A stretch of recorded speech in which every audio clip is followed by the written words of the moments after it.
ইলাহা ইল্লাল্লাহু মুহাম্মাদুর রাসূলুল্লাহ সাল্লাল্লাহু আলাইহি ওয়াসাল্লাম।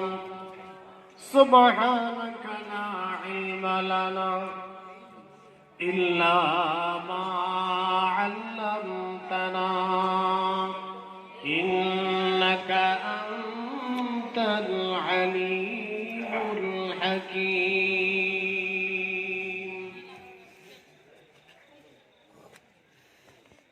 মরহুম মদরিস আলী সাহেব ও মরহুমা রফিজা বেগমের ইসানে সাদ উপলক্ষে আয়োজিত অধ্যকার মাহফিলের অত্যন্ত শ্রদ্ধাভাজন সভাপতি মণ্ডলী, মুরব্বিয়ানে আযম, সামনে উপবিষ্ট যুবক ভাইরা, মাসুম বেগুনা, কচি কচি সোনামণি বাচ্চারা, পর্দার অন্তরালে অবস্থানরত শ্রদ্ধা মা বোনেরা, মহিয়ান গরিয়ান আল্লাহ পাকের দরবারে অসংখ্য অগণিত শুকর ও সুজুদ জ্ঞাপন করছি যে মহান আল্লাহ তাআলা আমাদেরকে অত্যন্ত মেহেরবানি করে, ভালোবেসে, মায়া করে, দয়া করে আজকের এই নোরানি ইমানি জান্নাতি বাগানে আসার বসার সুযোগ দান করেছেন। এজন্য সকলে অন্তরের অন্তঃস্থল থেকে মন প্রাণ হৃদয় উজাড় করে বলিষ্ঠ আওয়াজে উচ্চ কণ্ঠে কালিমাতুশ শুকর আদায় করছি। সকলে পড়ে আলহামদুলিল্লাহ। আর একটু আওয়াজে পড়েন আলহামদুলিল্লাহ। যে সময় মানুষ ভয়ে ঘর থেকে বের হচ্ছেন, যে সময় মানুষ খুবই আতঙ্কিত, আপনারা জানেন লন্ডন, আমেরিকা সহ ইউরোপের বিভিন্ন কান্ট্রিতে মানুষগুলো খুবই আতঙ্কিত অবস্থায় দিনাতিপাত করছে। এমন পরিস্থিতিতে তাদের তুলনায় আমাদের জীবন মান অত্যন্ত নিম্নমানের। আমাদের চিকিৎসা ব্যবস্থাপনা, আমাদের জীবন ব্যবস্থাপনা শহরে এমন কোন জিকরুল্লাহর মাজলিস পৃথিবীতে কায়েম হতে পারে? আরেকটা আওয়াজ করেন, পারে না? এখানে কোরআন হাদিসের আলোচনা হবে, জিকরুল্লাহর মাজলিস কায়েম করা হবে। নবীজি বলেছেন নাজিলাত আলাইহিমুস সাকিনা, ওই জায়গার মধ্যে আল্লাহর পক্ষ থেকে সাকিনা তথা প্রশান্তি নাযিল হতে থাকবে। আল্লাহু আকবার। এবং ফেরেশতারা ওই জায়গাটা, ওই যে আমরা ছাদর দ্বারা বেষ্টন করে রেখেছি, আল্লাহর রহমতের ফেরেশতারা আমাদেরকে এইরকম ভাবে বেষ্টন করে রেখেছেন। সুবহানাল্লাহ। এবং আল্লাহর পক্ষ থেকে রহমত দ্বারা, রহমতের চাদর দ্বারা আমাদেরকে আল্লাহ তাআলা পরিবেষ্টন করে রাখেন। সুবহানাল্লাহ। ওই যে ১৫০০ বছর আগে যে কথাগুলো বলেছেন, আজকে করোনা পরিস্থিতিতে আমরা সেটা প্রমাণ পাচ্ছি। বাংলাদেশের মধ্যে এত অসংখ্য অগণিত পরিমাণে কোরআন হাদিসের আলোচনা এবং দ্বীন এ মাহফিলগুলো কায়েম করার কারণে যে বিশ্ব স্বাস্থ্য সংস্থা বলেছিল করোনার কারণে বাংলাদেশে ১০ লক্ষ মানুষ মারা যাবে, আমরা দেখতে পেয়েছি ১০ লক্ষ মানুষ মারা যায় নাই। ১০ লক্ষ মরবে তো দূরের কথা, ১ লক্ষ মারা যায় নাই। ১ লক্ষ মারা যাবে তো দূরের কথা। এখন পর্যন্ত বাংলাদেশে করোনার কারণে ৫০,০০০ মানুষ মারা যায় নাই। আল্লাহু আকবার। এটা আমাদের দৃঢ় বিশ্বাস যে কোরআনের মাহফিলগুলো প্রতিনিয়ত হওয়ার কারণে আল্লাহ তাআলা বাংলাদেশের প্রতি অপার করুণার নজরে নজর করেছেন। কথা বলেন ঠিক কিনা?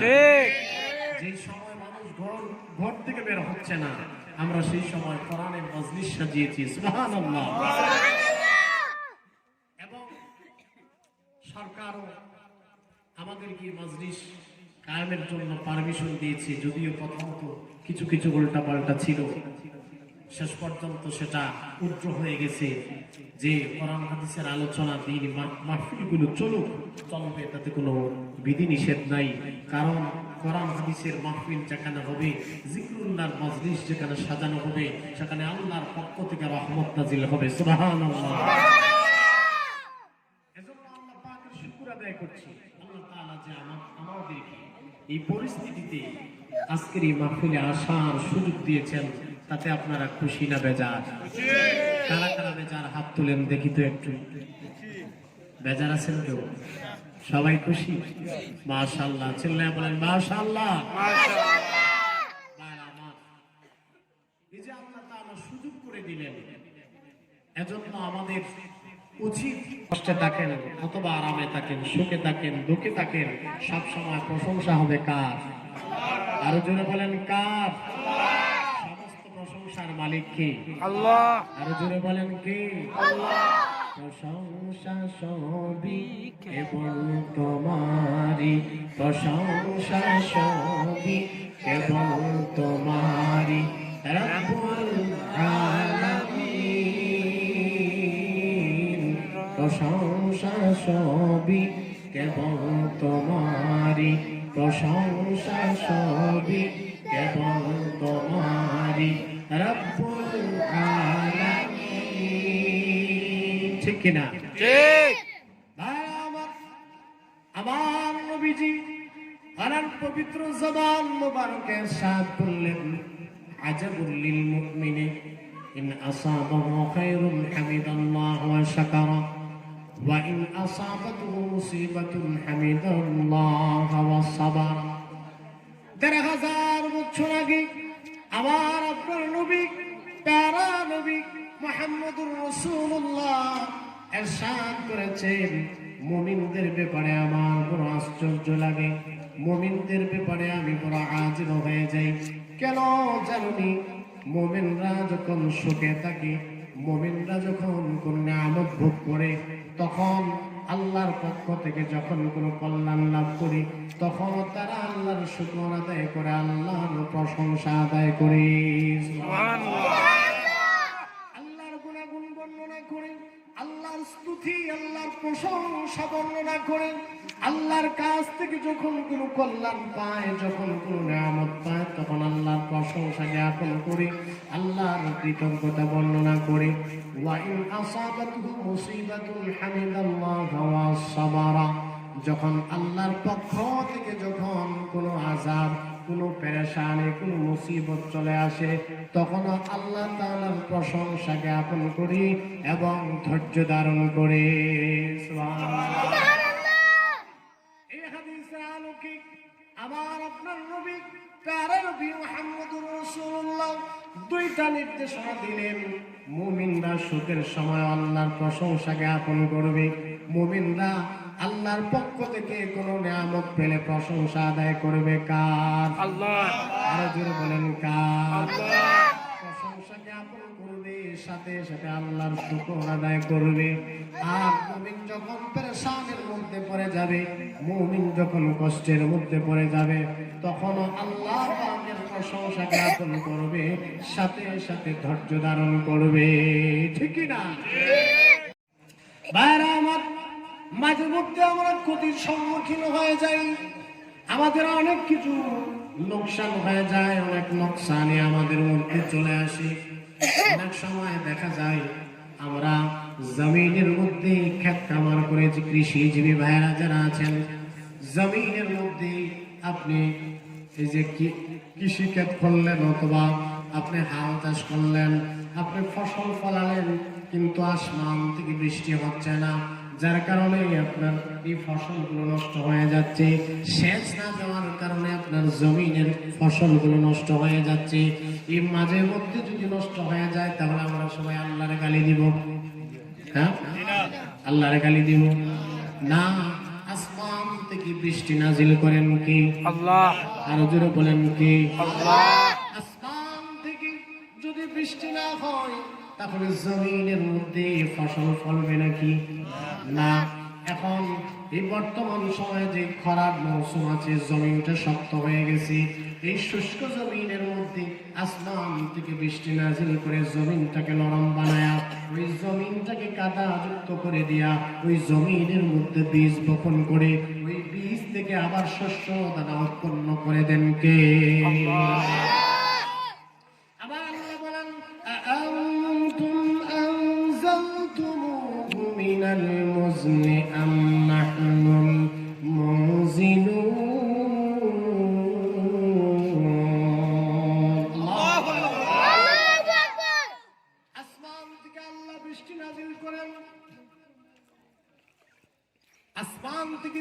বৃষ্টি নাজিল হয়, জমিনটা নরম হয়, ওই জমিনের মধ্যে আমরা হাল চাষ করি, ওই জমিনের মধ্যে শস্য দানা বপন করি, সেখান থেকে শস্য দানা জমিনের মধ্যে উঠে।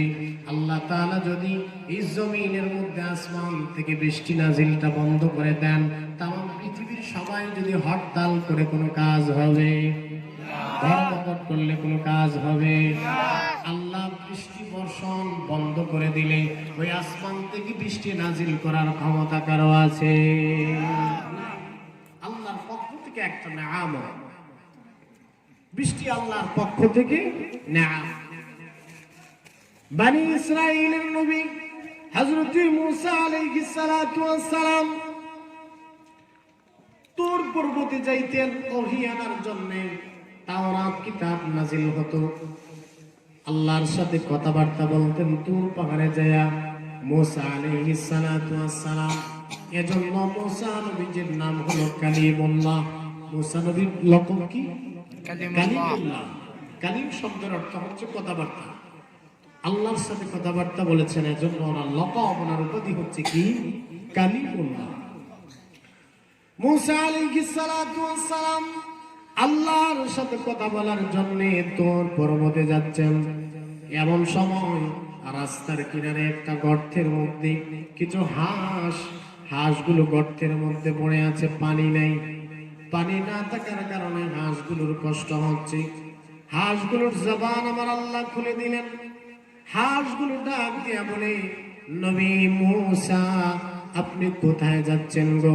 মূসা নবী বলে, আমি আল্লাহ তাআলার সাথে কথা বলার জন্য যাচ্ছি। হাঁসগুলো আরজি করল, ও নবী মূসা আপনি যখন আল্লাহ তাআলার সাথে কথা বলবেন তখন আপনি একটু জিজ্ঞাসা করবেন আল্লাহ তাআলা জমিনের মধ্যে কখন বৃষ্টি নাজিল করবেন। আজকে অনেক দিন হয়ে গেল জমিনের মধ্যে কোনো বৃষ্টি নাজিল হয় না, যার কারণে আমাদের খুব কষ্ট হচ্ছে। হাঁস পানিতে থাকে না শুকনায় থাকে? আপনাদের এই মঈনপুর এলাকার হাঁসগুলো পানিতে থাকে না শুকনায়? পানিতে। হাঁস তার জন্মগত বৈশিষ্ট্য, আল্লাহ তাআলা মৌলিক বৈশিষ্ট্য দিয়েছেন। ওই হাঁসগুলো কোথায় চলে যায়? পানিতে। জন্মের পরে কোথায় চলে যায়? পানিতে।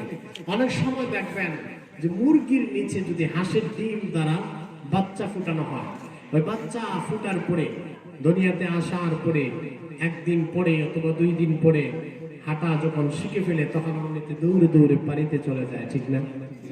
মা মুরগিটা ডাক দিয়া বলে, এই যাস না, পানিতে গেলে তোরা ডুবে যাবে, মারা যাবে। তখন বাচ্চা তার ভাষায় মাকে বলে, মা না, আপনি আসলে বুঝতে পারতেছেন না, যদিও আমি আপনার তাই জন্ম হয়েছে আমার, কিন্তু আমার মৌলিক বৈশিষ্ট্য হচ্ছে আমি পানিতে গেলে শান্তি পাই, শুকনায় থাকলে আমার কষ্ট হয়। কথা বলেন ঠিক? যদিও মুরগির নিচে এই ডিম ফুটে বাচ্চা জন্ম নিয়েছে, কিন্তু তার আরাম, তার শান্তির জায়গা কোথায়? পানিতে।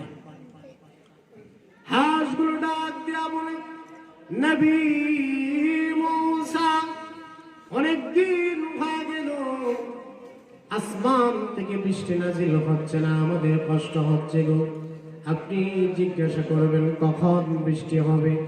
মূসা আলাইহিস সালাতু ওয়াস সালাম আমার আল্লাহ তাআলার সাথে কথাবার্তা বলে শেষে আল্লাহ তাআলার কাছে আরজি পেশ করলেন, প্রভু হাঁসগুলো আমার কাছে ফরিয়াদ জানিয়েছে, কখন আপনি আসমান থেকে বৃষ্টি নাজিল করবেন একটু জানার জন্য। আল্লাহ তাআলা ডাক দিয়ে বললেন, মূসা আজ থেকে 40 বছর পরে দুনিয়ার জমিনে বৃষ্টি হবে। কয় বছর? 40 বছর। আরো যখন কয় বছর? 40 বছর।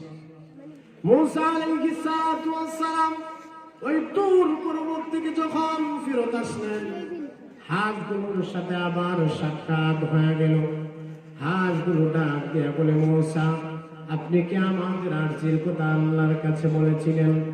মূসা নবী বলে, হ্যাঁ বলেছিলাম। আমার আল্লাহ কি বলেছে গো? মূসা নবী ডাক দিয়ে বলে, আল্লাহ বলেছেন আজ থেকে 40 বছর পরে দুনিয়ার জমিনে বৃষ্টি হবে। এই সংবাদটা যখন হাঁসগুলো শুনতে পেল, সাথে সাথে তাদের জবান থেকে তারা চিৎকার করে বলল আলহামদুলিল্লাহ। সুবহানাল্লাহ। কি করেছে? আলহামদুলিল্লাহ। আলহামদুলিল্লাহ। মূসা নবী অত্যন্ত গরম নবী। কি নবী? কথা বলেন, কি নবী? গরম নবী। মূসা নবী নরম না, খুবই গরম মেজাজের ছিলেন, যার কাছে হযরত আজরাইল আলাইহিস সালাতু ওয়াস সালাম এসেছিলেন ওনার সাথে মোলাকাত করার জন্য। চিরবিদায় দেওয়ার জন্য আজরাইল আসলেন, ওনার সামনে উপস্থিত হয়েছেন, মোলাকাত করেছেন। ওনাকে দুনিয়া থেকে নিয়ে যাওয়ার জন্য উইদাউট পারমিশন ছাড়া তখন মূসা আলাইহিস সালাতু ওয়াস সালাম এমন একটা থাপ্পড় মেরেছিলেন, এই থাপ্পড়ের চোটে আজরাইলের বাম চক্ষু অন্ধ করে দিয়েছেন। সুবহানাল্লাহ।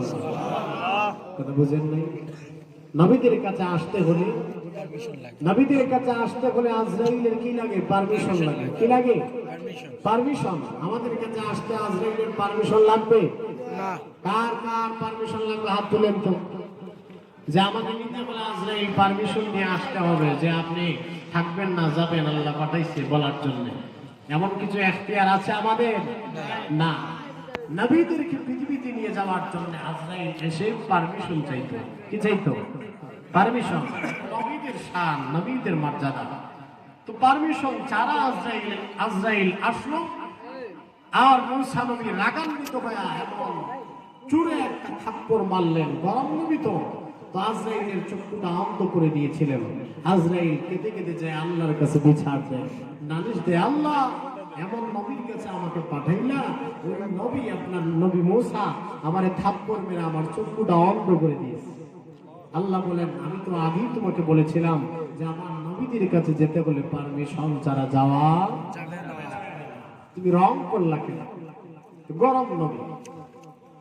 হাঁসগুলো যখন আলহামদুলিল্লাহ বলল, 40 বছর পরে দুনিয়ার জমিনে বৃষ্টিপাত হবে এই সংবাদটা শুনে যখন আলহামদুলিল্লাহ বলল, মূসা নবী রাগ করে ফেললেন, রে নির্বোধের দলেরা, রে বোকার দলেরা, 40 বছর পরে দুনিয়ার জমিনে বৃষ্টি হবে, তথাপিও তোরা আল্লাহর শুকর আদায় করছিস।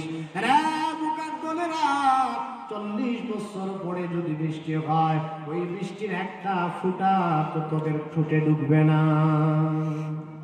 কথা বলেন, হাঁস কি 40 বছর বাঁচে না? ময়নপুরের হাঁস কি 40 বছর বাঁচে?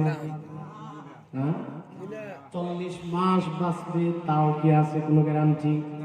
কখন জানি শেয়াল নিয়ে যায় তার কোনো গ্যারান্টি নাই। কখন আমাদের পেটে ঢুকবে তার কোনো গ্যারান্টি নাই। কিন্তু 40 বছর পরে বলেছে যে বৃষ্টিপাত হবে, আর তারা আল্লাহর শুকর আদায় করতেছে। মূসা নবী শুনে রাগ করে ফেললেন, 40 বছর পরে বৃষ্টি আসলে তোদের এক ফুটা ঠুটে ঢুকবে কিনা তা তো সন্দেহ। তোরা যে খুব চিৎকার দিয়ে বললে আলহামদুলিল্লাহ। আমাদেরকে যদি সংবাদ দেওয়া হতো 2021 সালের আজকে জানুয়ারির 28 তারিখ, তাই না? এই 28 তারিখ 2021 সালের 28 জানুয়ারি 2021 সালের টোটাল ডিসেম্বর মাস পর্যন্ত কোনো বৃষ্টিপাত হবে না, আমরা কি বলতাম? একটু কথা বলেন না আমার সাথে। যে 2021 সালে আল্লাহ জানিয়েছেন, মনে করেন যে কোনো অলির মারফতে অথবা যে কোনো একটা মাধ্যমে আল্লাহ জানিয়েছেন 2021 সালে কোনো বৃষ্টিপাত বাংলাদেশে হবে না, তখন আমরা আলহামদুলিল্লাহ বলবো তো দূরের কথা, নাউজুবিল্লাহ বলতাম না। ঠিক না? যে আল্লাহকে বলতাম, আল্লাহ আপনার বৃষ্টি আপনি আসমানে নিয়ে উঠে রাখেন, আমরা যদি শুকাইয়া শুকি হয়ে যাই, এরপরে 2022 সালে বৃষ্টি দেন, আপনার বৃষ্টির আমাদের আর দরকার নাই। আর যদি বলতেন 40 বছর দুনিয়াতে বৃষ্টি হবে না, তখন আমরা কি যে বলতাম তা আল্লাহ ভালো জানেন, আমরা জানি না। কারণ মানুষ ইন্নাল ইনসানা লিরাব্বিহি লাকানুদ, মানুষ হচ্ছে সবচেয়ে বেশি তার রবের নিবুক হারাম বান্দা। কথা বলেন ঠিক? আমরা পেট ভরে খাই, কিন্তু এরপরও জবান দ্বারা আলহামদুলিল্লাহ শব্দ উচ্চারিত হয় না। কথা বলেন ঠিক কিনা? পেট ভরে খাই আর ইচ্ছা মতো বাথরুমে টয়লেট করি, তারপর আলহামদুলিল্লাহ আমাদের জবান দ্বারা বাইর হয় না। কথা বলেন আছে না নাই? যদি 2-3 দিন আল্লাহ তালা মেরে দেয়, তখন হসপিটালে শুইয়া ফাইভ ঢুকেয়া সেগুলা ক্লিয়ার করলে মনে হয় রে বাবা 5 দিন যে আযাবে ছিলাম। কথা বলে এরকম 2-4 জনের হয় না মাঝে মাঝে? 10 দিন পর্যন্ত টয়লেট নাই, পেশাবই টয়লেটে নাই। 2 দিন যদি এমন চলে যায় তখন সাথে সাথে অ্যাম্বুলেন্স ডেকে হসপিটালে চলে যায়, ডাক্তার বলে ভর্তি হতে হবে, আমরা একটা ব্যবস্থা করে দিচ্ছি, আপনার সব কিছু একটু ক্লিয়ার করার ব্যবস্থা করতেছি। হয় যে আপনার টয়লেটের রাস্তা দিয়া একটা কি জানে ওটার নাম,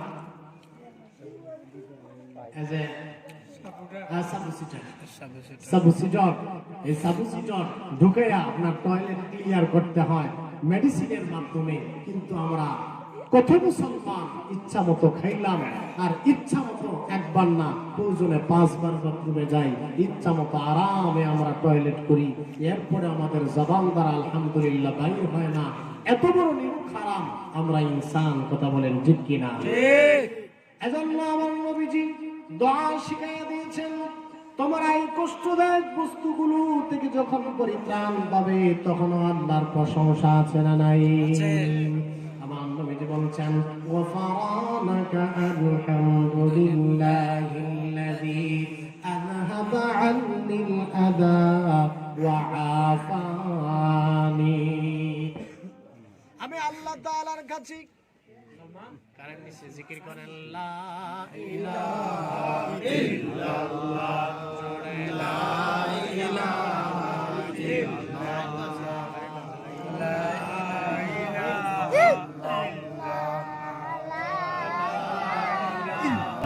লা ইলাহা ইল্লাল্লাহ, লা ইলাহা ইল্লাল্লাহ, জোরে লা ইলাহা ইল্লাল্লাহ, লা ইলাহা।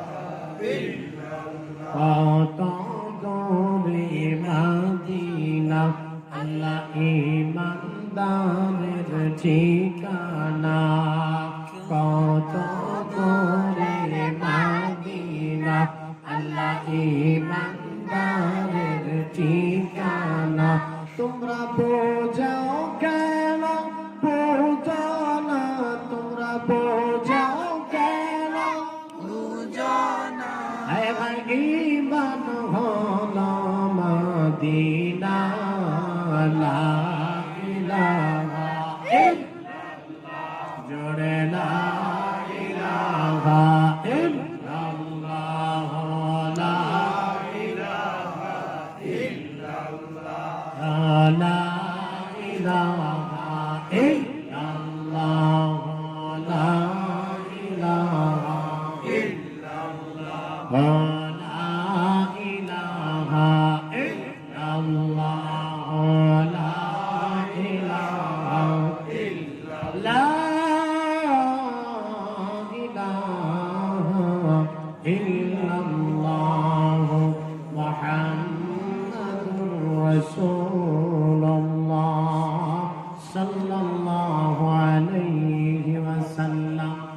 ভাইরা, তো বলতেছিলাম আমরা যে বাথরুমের মধ্যে যাই, আমাদের টয়লেট সেখানে ক্লিয়ার হয়, সেখান থেকে বাইর হওয়ার পরে প্রত্যেকটা কিছুতে সুন্নাহ আছে না নাই? আছে। বাথরুমে ঢোকার সুন্নাহ হচ্ছে আপনি বাম পা দ্বারা ঢুকবেন, বাম পা দ্বারা ঢুকবেন, কারণ বাথরুম হচ্ছে নিকৃষ্ট জায়গা। কি জায়গা? নিকৃষ্ট জায়গা। সেজন্য বাম পা দ্বারা ঢুকবেন, সেটা হচ্ছে সুন্নাহ। বাইর হওয়ার সময় আপনি ডান পা আগে দিবেন, তারপর বাম পা পরে দিবেন, সেটা হচ্ছে কি? সুন্নাহ। এরপরে দোয়া আছে না নাই?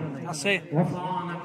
আমি আল্লাহর কাছে ক্ষমা চাচ্ছি, আলহামদুলিল্লাহ, আল্লাহ প্রশংসা জ্ঞাপন করছি, আল্লাযী আযহাবা আন্নিল আযা, যিনি আমাকে কষ্টদায়ক বস্তু থেকে বাইর করে নিয়ে আসছেন। সুবহানাল্লাহ। আন্নিল আযা ওয়া আফানি, এবং আমাকে নিরাপত্তা দান করেছেন। এই কষ্ট, বাথরুম টয়লেট, এটা পেটের মধ্যে আটকায় রাখা কষ্ট না, আরাম। যখন আমরা রাস্তাঘাটে অথবা যদি দূর পাল্লার কোনো গাড়িতে কোনো সময় অ্যাক্সিডেন্ট হয় আর আপনার পেটের মধ্যে একটা মুসরা মারে, তখন বুঝবেন কষ্ট কারে করে।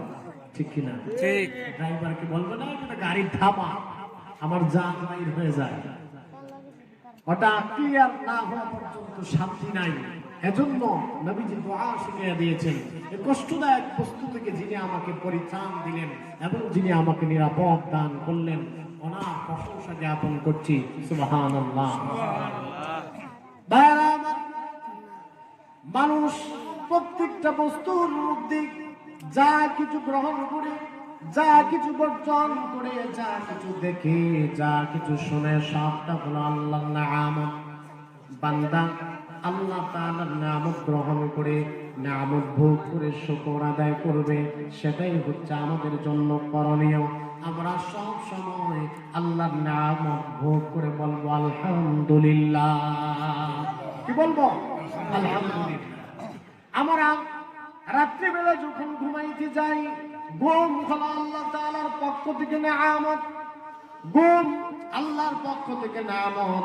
অনেক মানুষ রাত্রিবেলা ঘুমাইতে যায়, রাত্রে বালিশের মধ্যে গড়াগড়ি করে, কিন্তু ঘুম আসে না। ডাক্তারের কাছে যায় বলে, ডাক্তার সাহেব আমি রাত্রিবেলা ঘুমাইতে গেলে ঘুম আসে না। ডাক্তার সাহেব ঔষধ লিখে দেয়, ঘুমের ঔষধ। ঘুমের ঔষধ খাওয়ার পরে কারো কিছু ঘুম হয়, অর্ধরাত্রিতে ছেড়ে দেয়। কিন্তু এমন মানুষ আছে রাত্রিবেলা যখন বালিশের মধ্যে মাথাটা ঠেকায়, 1 মিনিট 2 মিনিটের মাথায় তার ঘুম চলে আসে। কথা বলেন ঠিক কিনা? একটানা ফজর পর্যন্ত তার ঘুম হয়। ফজরের সময় মুয়াজ্জিন যখন আযান দেয়, আযান শুনে তার ঘুমটা ছুটে, ঘুমটা ভেঙে যায়। এই যে সারাটা রাত্রি আপনি ঘুমাইলেন, মাবুদ আপনাকে ঘুম নামক নিয়ামত দিলেন। এই ঘুম নামক নিয়ামতটা ভোগ করার পরেও আল্লাহর পক্ষ থেকে নিয়ামতটা ভোগ করার পরেও নবীজি আমাদেরকে শিক্ষা দিয়েছেন শুকর আদায় করার জন্য। কিভাবে শুকর আদায় করবেন? হাদিসের মধ্যে আসছে, মুমিন বান্দা ঘুম থেকে উঠে দোয়া করবে, আলহামদুলিল্লাহিল্লাযী আহইয়ানা বা'দামা আমাতানা ওয়া ইলাইহিন নুশুর। মৃত্যুর পরে যিনি আমাকে জীবিত করেছেন, আলহামদুলিল্লাহিল্লাযী আহইয়ানা বা'দামা আমাতানা ওয়া ইলাইহিন নুশুর। মৃত্যুর পরে, কারণ ঘুমটা হচ্ছে মৃত্যুর বাই। ঘুম কি? মৃত্যুর বাই। মরলে মানুষ যেমন কোনো কিছুর খোঁজ খবর জানে না, এজন্য রাসূল বলেছেন আন-নাওমু আখুল মাউত। ঘুম হচ্ছে মৃত্যুর ভাই। মৃত্যুবরণ করলে মানুষ যেভাবে কিছু জানে না, কিছু বুঝতে পারে না, ঘুমাইলো কি আছে কি না আছে, সবকিছু ঠিকঠাক আছে কিনা তার কোনো খোঁজ খবর নাই। এজন্য ঘুম নামক নিয়ামত ভোগ করার পরে শুকর আদায় হবে। শুকর আদায় করবে কার? আরো জোরে বলেন কার? এই সমস্ত দোয়াগুলো আমাদের পড়ার দরকার আছে না নাই? আরো জোরে বলেন আছে না নাই? প্রত্যেকটা ক্ষেত্রে আমরা শুকর আদায় করি। হাঁসগুলো যখন ডাক দিয়ে বলল আলহামদুলিল্লাহ, মনে আছে আপনাদের? মূসা নবী রাগান্বিত হয়ে বললেন, আলহামদুলিল্লাহ বললি কেন? 40 বছর পরে বৃষ্টি হবে, তোদের ভাগ্যে তো জুটবে না। তখন সাথে সাথে দেখা যায় মূসা নবী চলে গেলেন। 3 দিনের মাথায় দুনিয়ার জমিনের মধ্যে বৃষ্টি হয়ে গেল। সুবহানাল্লাহ। কয় দিনের মাথায়? 3 দিনের মাথায়। চিল্লায়ে বলেন আল্লাহু আকবার। আল্লাহু আকবার। যেই বৃষ্টি 40 বছর পরে হবে, ওই বৃষ্টি 3 দিন পরে দেওয়ার মতো ক্ষমতা আমার আল্লাহ আছে না নাই? আছে। হতবাক হয়ে গেলেন। আল্লাহ তাআলা আপনি আমাকে কি বললেন আর কি করলেন? আপনি বললেন 40 বছর পরে দুনিয়ার জমিনে বৃষ্টিপাত হবে গো আল্লাহ, কিন্তু এখন দেখা যায় 3 দিনের মাথায় জমিনের মধ্যে বৃষ্টি চলে আসলো। আল্লাহ, আমি হাঁসকে যে সংবাদটা দিলাম, তারা বলবে মূসা যা বলেছে সেটা হলো মিথ্যা কথা। আমি তাদের কাছে মৃত্যু হয়ে গেলাম। আবার দৌড়ায়া দৌড়ায়া মূসা নবী তুর পাহাড়ে চলে গেল। ডাক দিয়া বলেন, আল্লাহ 40 বছর পরে বৃষ্টি দিবেন বলেছিলেন, কিন্তু এখন দেখা যায় দুনিয়ার জমিনে আপনি 3 দিন পরে বৃষ্টি দেয়া দিলেন, কারণটা কি গো আল্লাহ? আমার আল্লাহ ডাক দিয়া বলে, রে মূসা 40 বছর পরে বৃষ্টিটা বরাদ্দ ছিল, কিন্তু এই প্রাণীগুলো, এই যে অসহায় প্রাণী হাঁসগুলো, তাদের জবান দ্বারা সংবাদটা শোনার পরেও যখন জবান দিয়া আলহামদুলিল্লাহ বলেছে, আমি আল্লাহ তাআলার কুদরতি অন্তরের মধ্যে এমন একটা জোয়ার উঠেছে, তাদের কষ্টটা আমি আল্লাহ বরদাস্ত করতে পারি নাই। 40 বছর পরের বৃষ্টিটাকে আমি আল্লাহ তাআলা 3 দিন পরে জমিনে নাজিল করে দিয়েছি। এই ক্ষমতা আমার আল্লাহ আছে না নাই? আছে। আরে জোরে বলেন আছে না নাই? আছে। আমার আল্লাহ তাআলা হলেন সবকিছুর মালিক। আমার আল্লাহ হলেন ইন্নাকা আলা কুল্লি শাইইন কাদির। আমার আল্লাহ হচ্ছেন সর্বময় ক্ষমতার অধিকারী। যা সবাই পারে না সবকিছু আমার আল্লাহ পারে কিনা? পারে। আরো জোরে বলেন পারে কিনা? পারে। সূর্যটাকে ওঠায়, ওই সূর্যরে আল্লাহ ইচ্ছা করলে পশ্চিম দিকে উঠাইতে পারে কিনা? আর জোরে বলেন পারে কিনা? সমস্ত ক্ষমতা কার হাতে?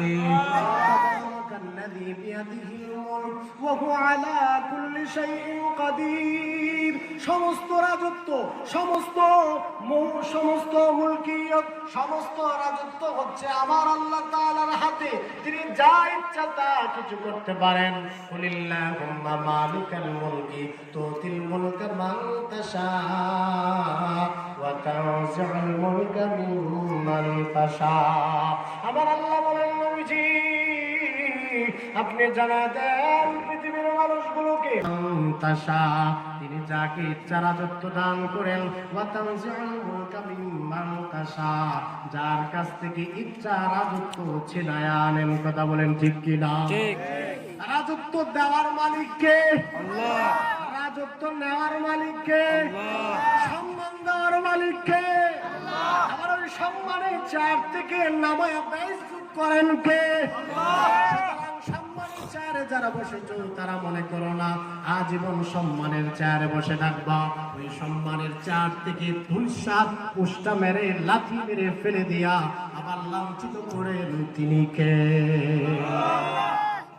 আল্লাহু আল্লাহু তুমি জাল্লে জালাল, আল্লাহু আল্লাহু তুমি জাল্লে জালালু, শেষ করা তো যায় না গে তোমার গুণগান। আল্লাহু আল্লাহু তুমি জাল্লে জালালু, শেষ করা তো যায় না গে তোমার গুণগান। তুমি রহিম রহমান, তুমি করিম সত্তার, তুমি রহিম রহমান, তুমি করিম জব্বার, সব কিছুই তোমার হাতে, তুমি মেহেরবান। দুরূদ শরীফ পড়েন সাল্লাল্লাহু আলা মুহাম্মাদ সাল্লাল্লাহু আলাইহি ওয়াসাল্লাম,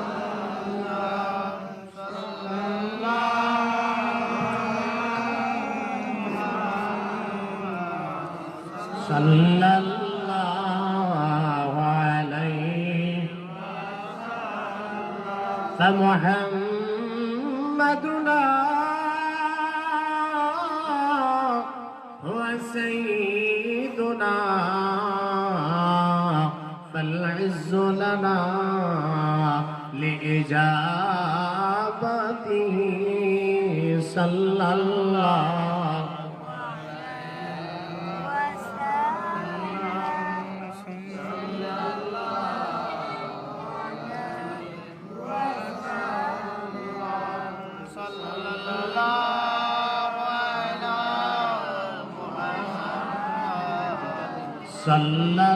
সাল্লাল্লাহু আলাইহি ওয়াসাল্লাম। আজকের এই মাহফিলটা হচ্ছে ইসালে সাব মাহফিল। ইসালে সাব, ইসালে সাব আমরা মানি, আমরা পালন করি। কথা বলেন ঠিক কিনা? ইসালে সাব আমরা আহলে সুন্নাহ ওয়াল জামাতের আকীদা অনুসারী যারা আমরা পালন করি, সেটাতে কোনো ধরনের গুনাহ হয় সেই সম্ভাবনা নাই। আমরা বিশ্বাস করি, আমাদের আকীদা হচ্ছে ইসালে সাব জায়েজ, সেটা বেদাত বলে গণ্য হবে না। আর জোরে বলেন না। ইসলাম মুসলিম শরীফের হাদিসের মধ্যে আসছে নবী পাক সাল্লাল্লাহু আলাইহি ওয়াসাল্লাম বলেছেন ইদা মাতাল ইনসান ইনকাতা আনহু আমালু ইল্লা মিন সালাসাতিন ইল্লা মিন সাদাকাতিন জারিয়াতিন আও ইলমিন ইনতাফা'ু বিহি আও ওয়ালাদিন সালিহিন ইয়াদ'উ লা। নবীজি বলেছেন পৃথিবী থেকে মানুষ যখন চলে যাবে তখন তার আমলের দরওয়াজা আমলের রাস্তা কাটা হয়ে যাবে, আমল ছিন্ন হয়ে যাবে, আমল করার সুযোগ আর থাকবে না। কথা বলেন থাকবে না। ইল্লা মিন সালাসা, তবে তিনটা আমল ব্যতীত। কয়টা আমল? চিন্তা আমল। তিনটা। জোরে বলেন কয়টা? একটা হচ্ছে ইল্লা মিন সাদাকাতিন জারিয়া। আমার নবীজি বলেন এক নম্বর আমল হচ্ছে সাদকায়ে জারিয়া। কেউ যদি দুনিয়ার জমিনের মধ্যে এমন কিছু আমল রেখে যায়, এমন কিছু সাদকা রেখে যায় যেগুলা জারিয়া মানে প্রবাহমান থাকবে, একদিন না, 2 দিন না, 1 মাস না, 2 মাস না, বছরের পর বছর দুনিয়ার জমিনের মধ্যে এই সাদাকা তা অব্যাহত থাকবে, আমলটা থাকবে, ওটা হচ্ছে সাদকায়ে জারিয়া। কেউ যদি রাস্তার কান নির্মাণ করে যায় সেটা হচ্ছে সাদকায়ে জারিয়া। রাস্তার কিনারে জনসংযোগ যেখানে আছে, মানুষের সংযোগ যেখানে হয়, ওই জায়গার মধ্যে যদি একটা টিউবওয়েল গেড়ে দেয় তাহলে সেটাও সাদকায়ে জারিয়া। মানুষগুলো পানি পান করবে, তার জন্য দোয়া করবে, সেটা হলো সাদকায়ে জারিয়া। রাস্তার কিনারে অথবা পথযাত্রী যেখানে মানুষগুলো চলাচল করে ওই জায়গায় যদি একটা ফলের গাছ রোপণ করে যায়, ওই ফল গাছের মধ্যে ফলগুলো ধরবে, মানুষ খাবে, পথযাত্রী মানুষগুলো খাবে, পশু পাখি খাবে, সেটাও সাদকায়ে জারিয়া। আমার নবীজি ডাক দিয়ে বললেন ওই আমলগুলো যতদিন পর্যন্ত থাকবে রে উম্মত, ততদিন পর্যন্ত তার কবরের মধ্যে সব বসতে থাকবে।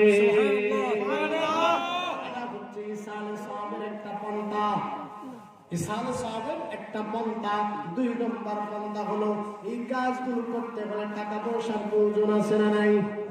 মসজিদ বানায় দিতে হলে টাকা লাগবে, মাদ্রাসা বানায় দিতে হলে টাকা লাগবে, এতিমখানা বানায় দিতে হলে টাকা লাগবে, রাস্তা নির্মাণ করে দিতে হলে টাকা লাগবে।